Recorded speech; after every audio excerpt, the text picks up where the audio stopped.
Guys welcome to my channel. तो आज से हम एक न्यू सीरीज़ स्टार्ट कर रहे हैं जिसके अंदर हम जीके पढ़ने वाले हैं। और जीके क्योंकि हर एक एग्ज़ाम में, कॉम्पिटिटिव एग्ज़ाम में हर एक में जीके पूछा जाता है, तो बहुत ज़्यादा इंपॉर्टेंट होता है जीके को पढ़ना। पर हम इसको एक इंटरेस्टिंग वे में पढ़ेंगे, क्योंकि हम इसको पढ़ते पढ़ते बोर हो जाते हैं और ये याद भी नहीं होता है। तो हम क्यों ना इसको एक न्यू इंटरेस्टिंग वे में पढ़ें। वो आपको इस वीडियो को देख के पता चलेगा कि हम किस टाइप से पढ़ने वाले हैं, और आपको बहुत ज़्यादा मज़ा आएगा इसको पढ़ के, क्योंकि बहुत सारी वैकेंसीज निकली है और हर एक एग्ज़ाम में जीके आराम से पूछा जा रहा है। ठीक है, और तो इसके लिए हमें जीके पढ़ने की बहुत ज़्यादा ज़रूरत भी है। तो हम एक न्यू सीरीज़ स्टार्ट ही कर रहे हैं। यहाँ पर हम इंडिया का, राजस्थान का सभी जीके करेंगे, पर स्टार्टिंग हम राजस्थान के जीके से करेंगे। ठीक है, और इसका जो फर्स्ट जो आज हम पढ़ेंगे ना इस वीडियो के अंदर, वो राजस्थान का इंट्रोडक्शन पढ़ेंगे, राजस्थान का परिचय पढ़ेंगे। इंग्लिश और हिंदी दोनों लैंग्वेज में यूज़ करूँगी, तो बहुत मीडियम के स्कूल जो स्टूडेंट्स हैं वो इसको आराम से समझ पाएंगे। ठीक है, तो हम स्टार्ट करने वाले हैं। I hope you will enjoy this series. इसको पढ़ने के रूल्स क्या है, मतलब कि आपको कैसे हेल्प कर पाएगा। तो सबसे पहले क्या होगा कि मैं आपको थ्योरी समझाऊंगी, एक पैराग्राफ के बराबर की थ्योरी समझाऊंगी। ठीक है, उसको अगर आप चाहें तो उसके इंपॉर्टेंट पॉइंट्स नोट कर सकते हैं। ठीक है, फिर उस पैराग्राफ से रिलेटेड जितने भी क्वेश्चन बन रहे हैं ना, जो हमने थ्योरी में पढ़े हैं, वो पहले मैं आपको पूछूंगी, फिर उसको एक थोड़ा टाइम मिलेगा उसको जवाब देने के लिए, मतलब जवाब सोचने के लिए, और उसके बाद मैं उसका आंसर बता दूँगी। तो इससे आपको ये भी आ जाएगा कितना उस पैराग्राफ में से हमने रिटेन किया है, कितना समझ में आया है। और अगर जो चीज़ याद नहीं है उसका आंसर हम सुनेंगे तो वापस से याद हो जाएगा। और उसके बाद मैं आपको उसका एक नोट्स का स्क्रीनशॉट भी दे दूँगी, जिसमें जो इंपॉर्टेंट पॉइंट जो हमने पढ़े हैं ना उस पैराग्राफ से रिलेटेड, वो आपको लिखे हुए होंगे। ठीक है, तो आप चाहें तो उसको लिख सकते हैं, चाहें तो जो नोट्स हैं उसमें से भी पढ़ सकते हैं। पर जब किसी क्वेश्चन पूछे जाएंगे ना, या तो मैं 2-3 क्वेश्चन एक साथ पूछकर फिर उसका आंसर बताऊँगी, या फिर एक क्वेश्चन पूछकर उसका आंसर बता दूँगी। जैसा भी होगा वो देख लेंगे। पर जो क्वेश्चन पूछेंगे ना पैराग्राफ पढ़ने के बाद, तो पता चलेगा कि हमने पैराग्राफ कितना ज़्यादा उससे पढ़ा है, अच्छे से पढ़ा है। ठीक है, उसके बाद लास्ट में भी हम क्वेश्चंस पूछेंगे, वो बाद में जैसे कि हम रिवाइज़ करेंगे ना तब। तो स्टार्टिंग करते हैं राजस्थान एक इंट्रोडक्शन, हमारा जो चैप्टर है उससे। सबसे ज़्यादा इम्पोर्टेंट पॉइंट है फर्स्ट कि राजस्थान जो है वो हमारे इंडिया के एरिया की क्षेत्रफल की दृष्टि से सबसे बड़ा राज्य है। ठीक है, तो बहुत इंपॉर्टेंट पॉइंट है कि सबसे बड़ा राज्य जो है ना क्षेत्रफल की दृष्टि से, एरिया वाइज जब हम देखेंगे on the basis of area, the largest जो स्टेट है हमारे इंडिया का वो कौन सा है, राजस्थान है। और कब हुआ ये ऐसा, राजस्थान, मध्य प्रदेश और छत्तीसगढ़ के जब अलग अलग हुए ना, दो अलग अलग राज्य बने, मध्य प्रदेश और छत्तीसगढ़, उसके बाद राजस्थान को क्षेत्रफल की दृष्टि से सबसे बड़ा राज्य माना जाने लगा। ठीक है, फर्स्ट पॉइंट हमने आराम से याद हो गया हमें। और जो देश की कहाँ पर स्थित है, ये नॉर्थर्न वेस्टर्न पार्ट में, उत्तर पश्चिमी भाग में। उत्तर मतलब ऊपर, पश्चिमी मतलब लेफ्ट साइड पर, मतलब कि वेस्टर्न पार्ट में। ठीक है, तो नॉर्थर्न वेस्टर्न पार्ट में ये प्रेजेंट है। तो और राजस्थान की हमें स्थिति कहाँ है वो पता चल गया, ये एरिया वाइज सबसे बड़ा राज्य है ये पता चल गया। ठीक है, उसके बाद राजस्थान में एक ऐसी पर्वतमाला प्रेजेंट है जो बहुत ज़्यादा प्राचीनतम है, बहुत ज़्यादा प्राचीनतम पर्वतमाला प्रेजेंट है। इसी के कहते हैं अरावली पर्वतमाला है ना। और जो राज्य की रीढ़ की हड्डी कहलाती है, राजस्थान के राज्य की रीढ़ की हड्डी कौन सी है, अरावली पर्वतमाला है। और ये बहुत ज़्यादा प्राचीनतम है। इससे कई सारी नदियाँ प्रवाहित होती हैं, जैसे कि बनास, बेड़च, बाणगंगा, काली सिंध, मेनान और लूनी। 6 इनका नाम याद रखना है। ये किससे प्रवाहित होती हैं, मतलब कहाँ से निकलती हैं, ये अरावली पर्वतमाला से। ठीक है, ये 6 नदियों का नाम कैसे याद रख सकते हैं हम, बनास, बेड़च और बाणगंगा, ये तीनों तो बासें हैं, फिर काली सिंध, मेनान और लूनी। ठीक है, वर्ड जो है हमारा जो अर्थ है उसको बने हुए बहुत टाइम हो गया। तो बहुत सारी मानव सभ्यता आई हैं, बहुत सारी मानव सभ्यता गई हैं। तो मतलब फिर एक बार एक्सटिंक्ट हो जाती है, फिर दूसरी मानव सभ्यता होती है, ऐसा होता है ना ऐसा। ठीक है, तो मतलब कभी कुछ वो आ जाते हैं, डिज़ास्टर आ जाता है, प्राकृतिक आपदा आ जाती है, तो पूरा वो एरिया जो होता है ना बिल्कुल ख़त्म हो जाता है। उसे लगता है कि वहाँ पर तो कुछ था ही नहीं। पर जब वहाँ पर खुदाई होती है तो पता चलता है कि यहाँ पर भी मानव सभ्यता थी, यहाँ पर भी लोग रहा करते थे, जैसे नॉर्मल लाइफस्टाइल होता था ना वैसे ही गुजारा करते थे। ठीक है, तो ये जो है ना जितनी भी नदियाँ हैं और जितना भी ये पर्वतमाला है, ये सब इसकी साक्षी रही हैं, मतलब इसका ये प्रमाण देती है कि यहाँ पर चीज़ें थी, क्योंकि यहाँ पर खुदाई करते हैं तो फिर ये सब चीज़ें निकलती हैं। राजस्थान में कौन कौन से युग की सभ्यताएं जो थी वो कौन कौन से युग की थी, तो एक तो पूरा पाषाण युग की, एक उत्तर पाषाण काल और कांस्य युगीन सिंधु सभ्यता की मानव बस्तियाँ, प्राचीनतम ताम्रयुगीन मानव सभ्यताएं और वैदिक सभ्यताएं, ये राजस्थान की भूमि में बहुत ज़्यादा पहले तो ये इनका विकास हुआ, फिर ये बहुत ज़्यादा फली फूली, फिर उसके बाद ये विलीन हो गई इसके इसमें, ठीक है, भूमि में ये विलीन हो गई, ठीक है। पर इनके जो अवशेष हैं वो उत्खनन करते हैं ना, जब हम खनन करते हैं तो वहाँ पर ऐसे के ऐसे ही इनके पुरातात्विक अवशेष जो हैं, पुरातात्विक अवशेष के रूप में इनके अवशेष मिलते हैं, ठीक है। तो कौन कौन सी सभ्यता थी राजस्थान के अंदर? पूरा पाषाण, उत्तर पाषाण काल, कांस्य युगीन सिंधु सभ्यता और ताम्रयुगीन मानव सभ्यता। ताम्रयुगीन मानव सभ्यता, कांस्य युगीन सिंधु सभ्यता, पूरा पाषाण युग और उत्तर पाषाण काल, ठीक है। पहले ये यहाँ पर हुई, विकास हुआ इनका, फिर ये बहुत ज़्यादा फली फूली, फिर ये भूमि के गर्भ में विलीन हो गई, और उसके बाद इनके जो अवशेष हैं वो यदाकदा पुरातात्विक अवशेषों के रूप में मिलते हैं। ये जो अवशेष हैं वहाँ की समृद्ध प्राचीन धरोहर का दीर्घदर्शन कहलाते हैं। यहाँ की शौर्य गाथाएँ, वीरों के पराक्रम के किस्से, लोक धर्मी कलाओं की समृद्ध व विराट विरासत, सदियों से तपस्वी मनस्वी की तरह रेत की चादर ओढ़े निस्वार्थ भाव से भारत माता की सांस्कृतिक विरासत को अपना सब कुछ न्योछावर कर रही है और उसे विश्व में और भी समृद्ध बना रही है। सांस्कृतिक संपदा की दृष्टि से संपन्न व समृद्ध ये राज्य संपूर्ण विश्व में अपनी विशिष्ट पहचान रखता है। मतलब कि यहाँ पर राजस्थान संस्कृति मतलब ऑल ओवर वर्ल्ड फेमस है, तो सांस्कृतिक संपदा यहाँ पर बहुत ज़्यादा है। तो इस वजह से ये पूरे विश्व में अपनी एक विशिष्ट पहचान रखता है राजस्थान, ठीक है।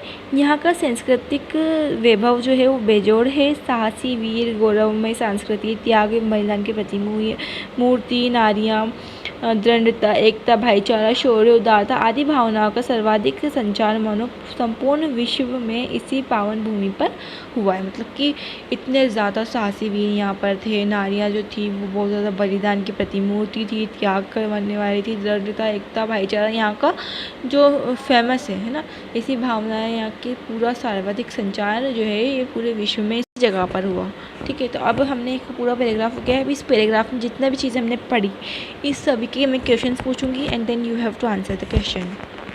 तो क्वेश्चन नंबर 1 क्या है? तो फर्स्ट क्वेश्चन है कि क्षेत्रफल की दृष्टि से सबसे बड़ा राज्य भारत देश का कौन सा है? आंसर क्या होगा इसका? आंसर है इसका राजस्थान, ठीक है। पर ये कब सबसे बड़ा राज्य क्षेत्रफल की दृष्टि से जो है वो राजस्थान है, तो ये कौन से राज्य अलग होने के बाद सबसे बड़ा राज्य बना? तो आंसर क्या होगा इसका? आंसर होगा मध्य प्रदेश से छत्तीसगढ़। मध्य प्रदेश से जब छत्तीसगढ़ निकला तो राजस्थान सबसे बड़ा राज्य बना। उससे पहले मध्य प्रदेश जो था वो सबसे बड़ा राज्य था, ठीक है। नेक्स्ट क्वेश्चन है, राजस्थान भारत के कौन से भाग में स्थित है? आंसर क्या होगा? आंसर होगा उत्तर पश्चिमी भाग में स्थित है, ठीक है। नेक्स्ट क्वेश्चन है कि जो राजस्थान है उसमें कौन सी प्राचीनतम पर्वतमाला उपस्थित है? तो कौन सी सबसे ज़्यादा प्राचीनतम पर्वतमाला उपस्थित है? अरावली पर्वतमाला। राज्य की रीढ़ की हड्डी कौन सी? राज्य की रीढ़ की हड्डी किसे कहा जाता है? तो वो भी अरावली पर्वतमाला को ही कहा जाता है, जो इसे 2 जलवायु भागों में विभक्त करती है, ठीक है। किस में विभक्त कर रही है? 2 जलवायु भागों में विभक्त करती है, ठीक है। तो अब जो प्राचीनतम अरावली पर्वतमाला है ना, इससे निकलने वाली प्रवाहित होने वाले 6 नदियों या सरिताओं के नाम बताइए। तो आंसर बताइए, ठीक है। तो आंसर है इसका बनास, बेड़च, लूनी, बाणगंगा, काली सिंध और केनाल, ठीक है। तो कौन कौन सी 5 नदियाँ हैं? जो 6 नदियाँ हैं जो इससे प्रभावित हो रही है, इससे जो निकल रही है, बनास, बेड़च, बाणगंगा, लूनी और काली सिंध और मैनाल, ठीक है। नेक्स्ट क्वेश्चन में हमें सभ्यताओं के बारे में क्वेश्चन पूछ सकता है एग्जाम के अंदर, तो हमें ऐसे ऑप्शंस देगा, उसमें बहुत सारी सभ्यताओं के नाम लिखे देंगे, उसके बाद पूछेगा राजस्थान में कौन सी सभ्यता है या फिर कौन सी नहीं है इन ऑप्शन में से। तो हम सारी सभ्यताओं के नाम याद कर लेंगे तो हमें कोई दिक्कत नहीं आएगी। तो बताइए कौन कौन सी सभ्यता हैं जो राजस्थान के अंदर प्रागैतिहासिक काल से लेकर आज तक जो मानव के उत्थान और पतन की साक्षी रही हैं। तो बताइए। तो एक तो फर्स्ट है कांस्ययुगीन सिंधु सभ्यता, सेकंड में पूरा पाषाण काल, है ना, और थर्ड है उत्तर पाषाण काल, फोर्थ है ताम्रयुगीन मानव सभ्यता, फिफ्थ है वैदिक सभ्यता। ठीक है, तो 5 चीज़ याद रखनी है हमें। पूरा पाषाण युग, उत्तर पाषाण काल, कांस्ययुगीन सिंधु सभ्यता, ताम्रयुगीन सब मानव सभ्यता और वैदिक सभ्यता। ठीक है, उसके बाद ये यहाँ पर खूब फली फूली और फिर उसके बाद वो मेघर में विलीन हो गई।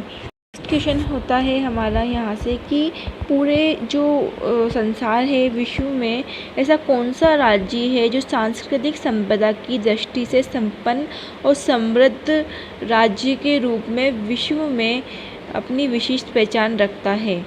आंसर है इसका क्या है? आंसर राजस्थान। ठीक है, तो ये हमने इससे जो पैराग्राफ पढ़ा उसके सभी क्वेश्चन पढ़ लिए। अब इसके बाद जो इसकी नोट्स हैं, जो इंपॉर्टेंट लाइन्स है, वो मैं आपको इसमें वीडियो में डाल देती हूँ। स्क्रीनशॉट लेके इसको आप लिख सकते हैं, और बाकी जो है वो नेक्स्ट हम स्टार्ट करेंगे नेक्स्ट पैराग्राफ।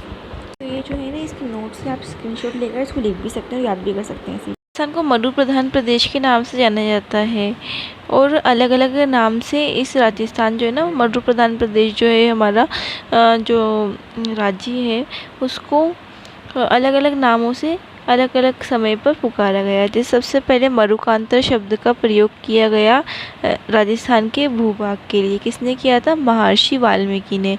तो महर्षि वाल्मीकि ने राजस्थान के भूभाग के लिए मरुकांतर शब्द का प्रयोग किया, क्योंकि यहाँ पर क्या है, मरुस्थल ज़्यादा है ना, इसलिए।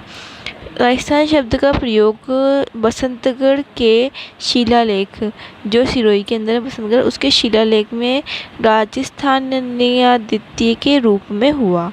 ठीक है, तो राजस्थान का जो प्राचीनतम उपयोग है वो कहाँ पर हुआ? बसंतगढ़ के शिलालेख में राजस्थान्यादित्य के रूप में हुआ। किसके रूप में हुआ? राजस्थान्यादित्य के, मतलब कि उसके अंदर जो है ना, बसंतगढ़ में कोई एक मंदिर है, खीमल माता मंदिर, उसके अंदर उसके शिलालेख है ना, सिरोही के अंदर है, तो उसके ऊपर राजस्थान्यादित्य के रूप में हुआ। उसके बाद में राजस्थान के अबुल फजल मुहनोद नैन्सी द्वारा 1665 में रचित मुहनोद नैन्सी ख्यात में, और कवि वीर भान रत्नु 1731 में रचित राजरूपक नामक ग्रंथों में भी राजस्थान शब्द का प्रयोग हुआ है। राजस्थान का नाम आते ही जो है माइंड के अंदर क्या आता है? वीरता, साहस, स्वातंत्र्य, प्रेम और देशभक्ति, गौरवशाली परंपरा उभर आती है। ये प्रदेश मातृभूमि पर प्राण न्यौछावर करने वाले वीरों एवं प्रसिद्ध साधु संतों की कर्मभूमि रहा है।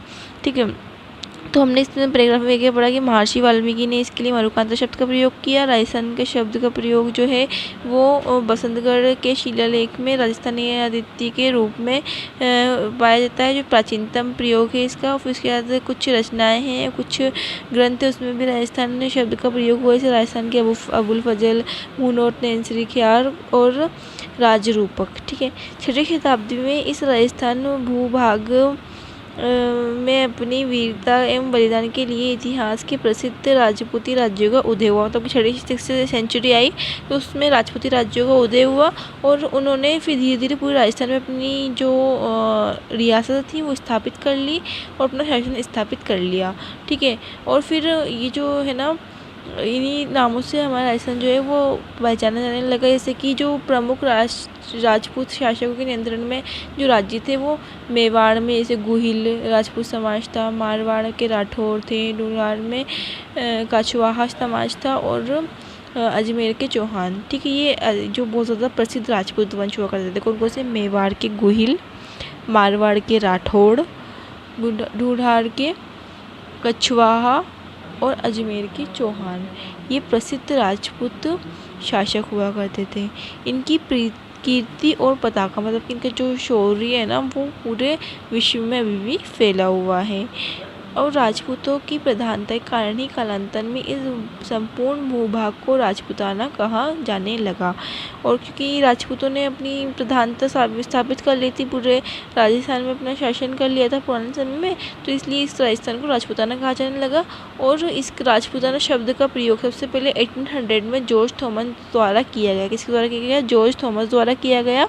और फिर विलियम फ्रैंकलिन ने भी 1805 में प्रकाशित अपनी बुक जो थी history memories of mister George Thomas, इसमें राजपूताना शब्द का प्रयोग किया। ठीक है, तो हमने एक पैराग्राफ और पढ़ा है, अब इससे क्वेश्चंस करने वाले हैं। और इस वीडियो में बस ये हम इतना ही पढ़ेंगे, फिर नेक्स्ट वीडियो, क्योंकि जो स्टोरेज इशू होता है ना, क्योंकि वीडियो लंबी हो जाएगी तो स्टोरेज इशू हो जाएगा मेरे फ़ोन में, तो इस वजह से वो वीडियो कंटिन्यू नहीं हो पाएगी। इसलिए हम इसको इसके नेक्स्ट पार्ट में इसको, और जो आगे की चीज़ें हैं वो नेक्स्ट पार्ट में पढ़ेंगे। ठीक है, तो 4-5 पार्ट में हमारा ये राजस्थान का जो इंट्रोडक्शन है ना, 4-5 भी क्या 3-4 पार्ट में कंप्लीट हो जाएगा। इसी क्वेश्चन से कर लेते हैं, देन फिर इसके नोट्स जो है ना वो सभी मैं आपको मतलब इसके स्क्रीन पे लगा दूँगी। सबसे पहला क्वेश्चन हम यहाँ से इस पैराग्राफ से पूछते हैं कि राजस्थान को कौन सा प्रधान प्रदेश के नाम से जाना जाता है? आंसर क्या होगा? आंसर होगा मरु प्रधान प्रदेश। महर्षि वाल्मीकि ने राजस्थान के लिए किस शब्द का प्रयोग किया? आंसर मैं 3 सेकंड दूंगी आंसर के लिए। ठीक है, आंसर क्या होगा? मरुकांतर शब्द का प्रयोग किया। किसका? मरुकांतर शब्द का। ठीक है, राजस्थान शब्द का प्राचीनतम प्रयोग क्या हुआ है और किस रूप में हुआ है? और कहाँ हुआ है और किस रूप में हुआ है? आंसर, तो इसका आंसर होगा सबसे पहले प्राचीनतम प्रयोग का वो बसंतगढ़ में खीवल माता मंदिर सिरोही के शिलालेख पर राजस्थानीय द्वितीय के रूप में हुआ है। किसके रूप में? राजस्थानीय द्वितीय के रूप में। कहाँ पर हुआ है? बसंतगढ़ के शिलालेख पर, जो सिरोही के अंदर है। ठीक है, राजस्थानीय द्वितीय के रूप में हुआ है। कौन कौन सी रचनाओं या ग्रंथों के अंदर राजस्थान शब्द का उपयोग हुआ है? इसके आंसर बताइए। ये 3 है। इसका आंसर होगा राजस्थान के अबुल फजल मोहनोत नैनसिरी ख्यात और राजरूपक। राजस्थान के अबुल फजल मोहनोत नैनसिरी ख्यात और राजरूपक ग्रंथों में। ठीक है, उसके बाद नेक्स्ट क्वेश्चन होगा कि राजपूत राज्यों का उदय कब हुआ? 6वीं शताब्दी में। ठीक है, आंसर होगा 6वीं शताब्दी में। कौन कौन से जगह राजपूतों के उसमें थी, रियासतें कौन कौन से राजपूत शासकों के नियंत्रण में थी? और प्रसिद्ध राजपूत वंशों के नाम बताइए। आंसर बताइए। तो इसका आंसर होगा मेवाड़ के गुहिल। ठीक है, मेवाड़ के गुहिल, मारवाड़ के राठौड़, मारवाड़ है ना, जैसे मारवाड़ तो राठौड़ से याद रख सकते हैं हम, राउड़ा आ रहा है तो राठौड़, मारवाड़ के राठौड़, टूडाई के कछवाहा और अजमेर के चौहान। 4 याद रखना है। मेवाड़ के गुहिल, मारवाड़ के राठौड़ और अजमेर के चौहान और ढूंढाड़ के कछवाहा। ठीक है, उसके बाद क्यों कहा जाने लगा राजस्थान को? क्योंकि यहाँ पर क्यों कहा जाने लगा?